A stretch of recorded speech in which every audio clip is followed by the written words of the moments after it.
Okay, let's see what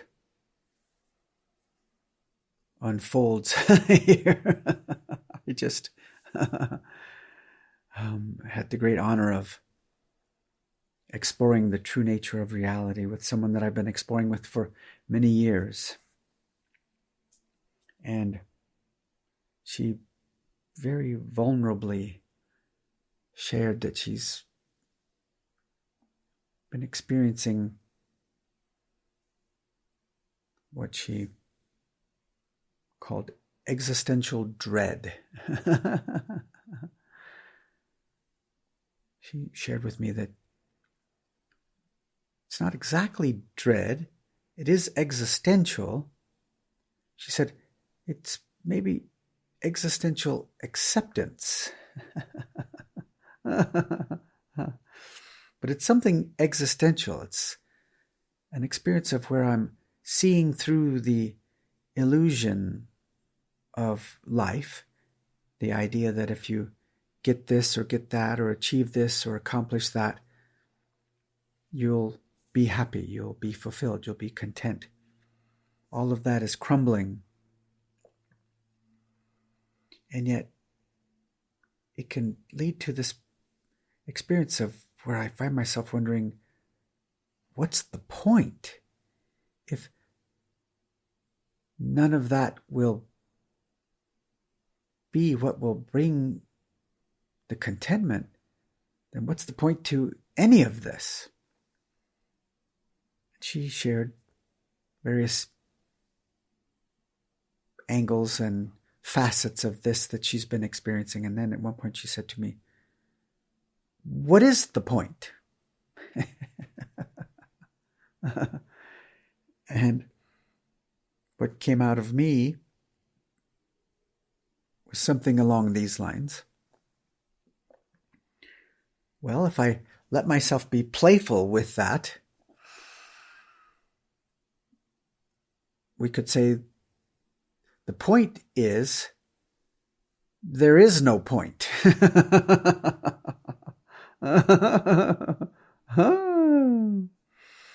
Now, this is not satisfying to our mind. Our problem solver mind is in the perspective that if we can find the point to life, we can then figure out how to do that. Tell me what the point to all of this is, and I'll do that. Then I'll solve this problematic thing called life on planet Earth.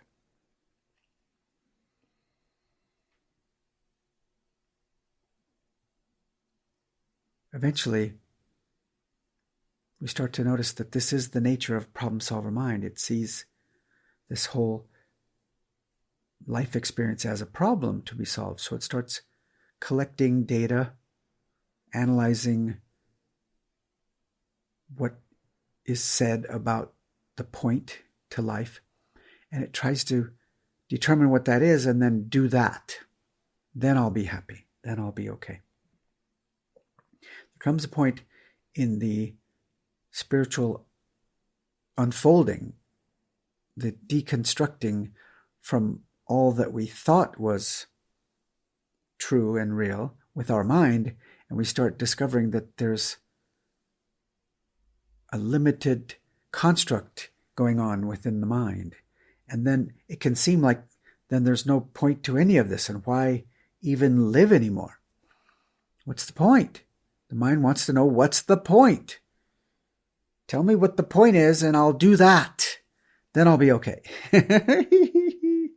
So we were having this exploration.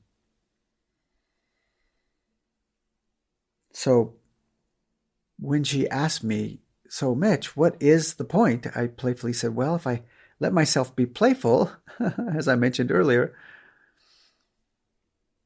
the point is there is no point. And I said, now let's expand this perspective further. Let's be available. And in that moment, I could feel that there's many ways in all the years that I've been exploring with everybody when they arrive at this, because everybody arrives at this point where it seems pointless. What's the point? I've been asked this many times in my years of getting to explore with everybody the true nature of reality and what it's like to be in the unfolding of the spiritual awakening journey. And I could feel in that moment that anything that had ever been said before wasn't going to be useful. I could just feel there was a new possibility. I could feel there was an availability within the Shakti field for something new.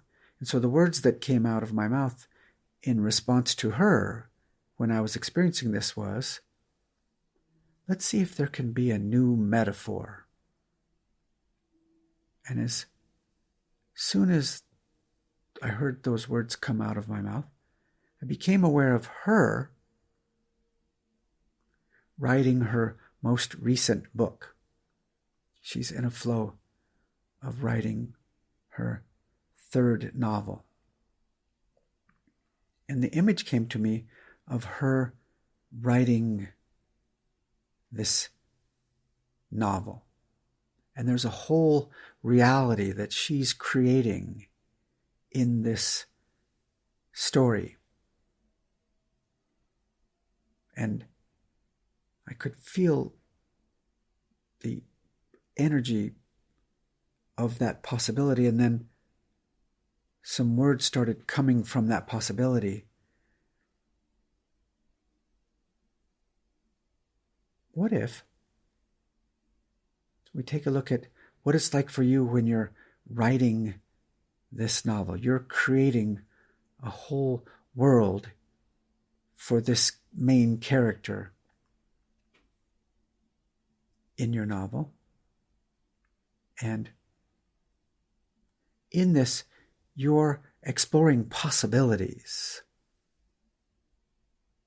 There's a whole world that's being created in this book, in which there's all kinds of possibilities of where the character goes and what your main character experiences and what it's like for them.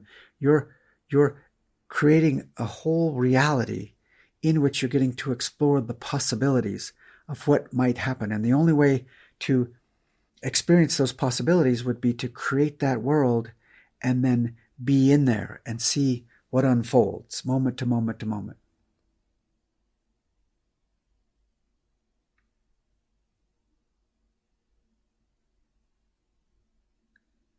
What if that's what all of this actually is? This that we're all experiencing in our human lives is a realm that we created, we Chitti Shakti created to explore possibilities.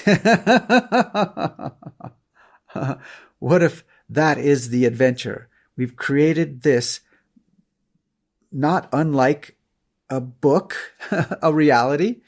We, Chitti Shakti, our divine eternal self, have created this creative expression that we call life on planet Earth.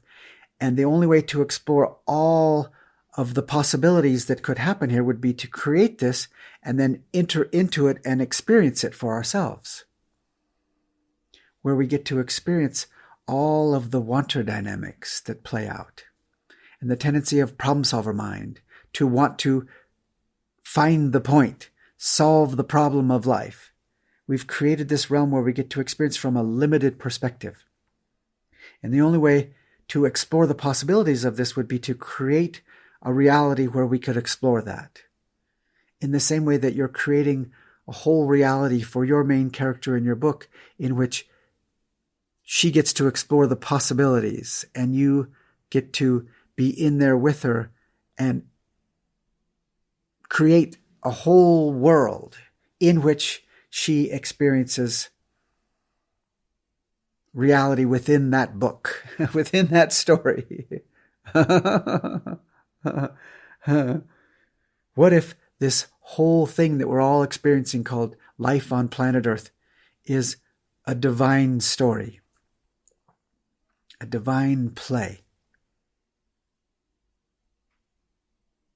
And the only way for us to explore the possibilities of this story, this divine play of human life on planet Earth, would be to create this book and enter into it and experience it together. When this got shared with her, I could feel that it was, in fact, her true essence, her divine true self, speaking these words through me to her. They were the just right words for her to hear, to pop what she was stuck in. I didn't think of any of those words. I could feel there was just a flow of words, and I was aware that that was her true nature, sharing with her the words that would be most beneficial to her through me. And it released and opened her in a way that had previously never occurred.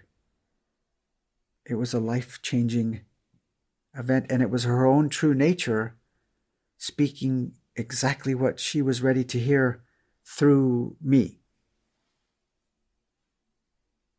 And her heart opened. The granthi in the heart, Granthi in Sanskrit, this knot, this covering, this obscuration of the heart essence released, and she was experiencing the natural equanimity, joy, wonder, mudita, uncaused joy, the unconditional love that is our true nature, just flowing and flowing and flowing and releasing.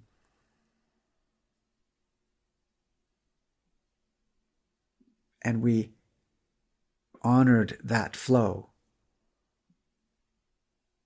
And we got to share that experience together. The opening of her heart center, no longer blocked, no longer protected.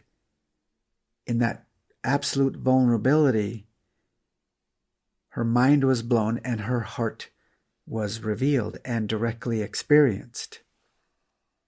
The eternal nectar, as we say in Sanskrit, amrit.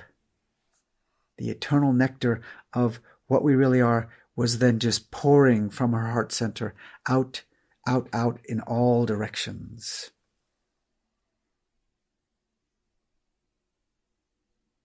And in that direct experience, the truth is revealed. This is the lovely possibility. We have created this realm, this reality, to experience the play of separation, the illusion that we are no longer expressions of the source. This creates that core belief of I'm not good enough. We create all kinds of identities to counter that belief. In the spiritual awakening journey, we start deconstructing all of those identities and start seeing through all the illusions of the thoughts and beliefs that we thought would bring the fulfillment in a human life, the contentment, all the parameters that we gathered up along the way start falling away. And it can lead to this core existential dread. Or as she called it, it's really more existential acceptance. I'm accepting it, but it's still existential because what's the point? Our problem solver mind will want to know, what's the point? Well, there really isn't a point. The whole thing is the divine story that we've created so that we could explore the possibilities that could happen within a reality like this, where we're exploring the limited perspective of the mind, problem solver mind, and its field agent, the wanter. In this story book that we've created and entered into and are experiencing together, we are exploring wanter dynamics and the love we are.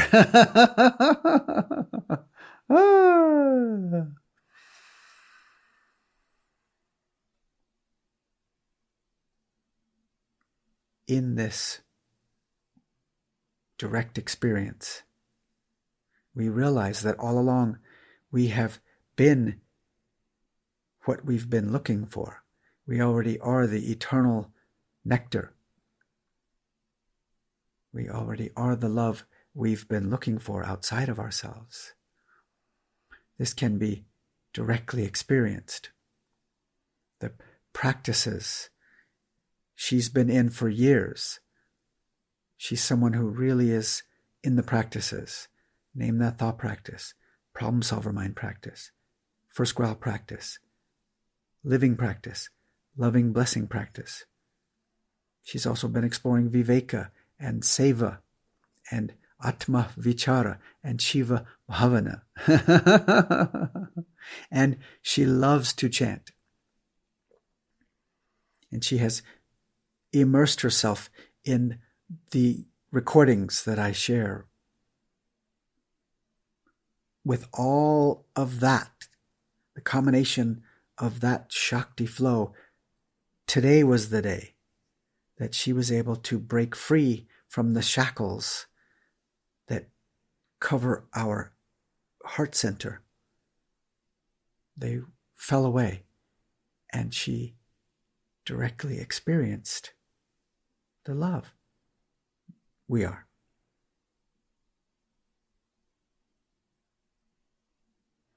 When we directly experience this truth that we are, it's easier to enjoy the ride. Oh, yes. So much easier to enjoy this buck wild adventure. And this buck wild story is a play of perspectives. Whatever's occurring is whatever is occurring. If we're in the problem solver mind and the wanter, we'll experience from the perspective that it's a problem. If we're in the perspective of our true nature, we'll experience whatever is occurring as an adventure. This is on a continuum. It isn't an either or. Problem solver mind and the wanter and our true nature is a continuum. The more we're in the problem solver mind and the wanter, we experience whatever's occurring as a dilemma, as something that we need to control and manage and manipulate and idealize and optimize and solve so that we can be okay. This isn't wrong or bad. This is, remember, we've written this story. We've written this book, this buck wild story. To explore this. The only way to explore all this would be to create a realm, to write a buck wild story where we could explore all of this. If we're in true nature, we will experience it as an adventure. If we're in problem solver mind and the wanter, we experience it as a problem. On a continuum. Now, our mind, when we have a big heart opening, like she had, our mind could then misunderstand that when you're in true nature, you always experience from the absolute love.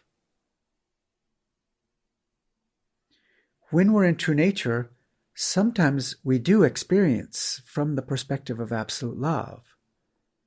And there's other times where we're experiencing from pure awareness, witness, consciousness.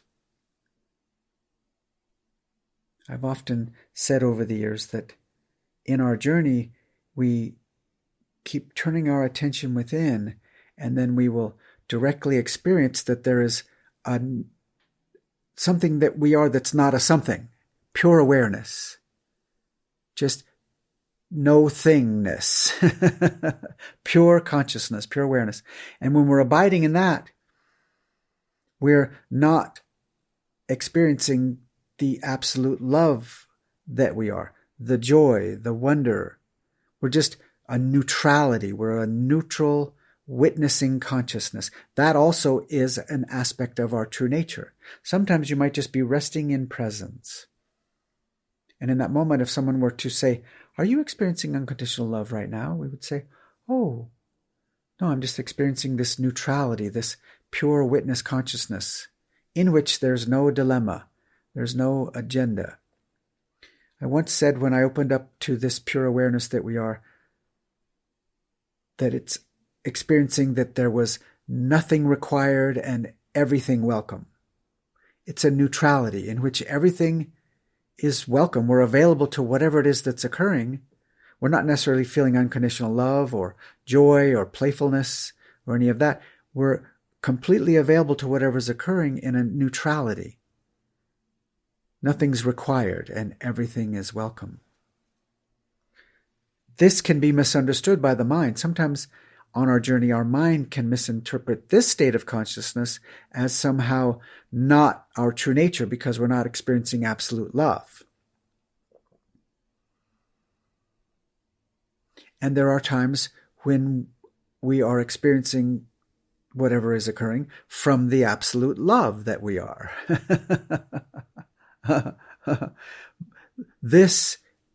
All of this is our true nature, whether we're experiencing it from the neutrality of just pure awareness or the playful, joyful wonder of absolute love that we are.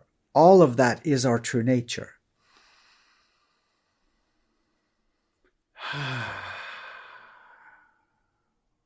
We start to realize we don't have a problem here. What a fine adventure. This play of wanter dynamics and the love we are, which is inherently a play of perspectives. And in this book wild story we created, we can wake up to the story while in the story and realize,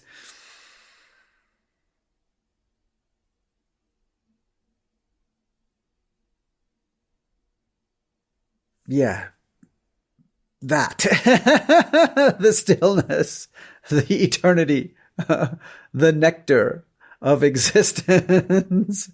I was waiting for whatever words were going to come, and it was just still, and then more stillness and more stillness. In every moment, we can let ourselves be available to the adventure, and sometimes we might experience it from the neutrality of just pure witness consciousness, and sometimes we might experience it from the absolute joy and wonder and playfulness and absolute unconditional love that we are. What a fine, buck-wild story we have written for ourselves to come and experience the possibilities of this reality.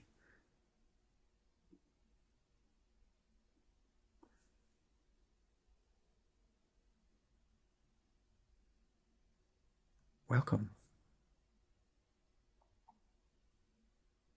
Thank you for being willing to be here.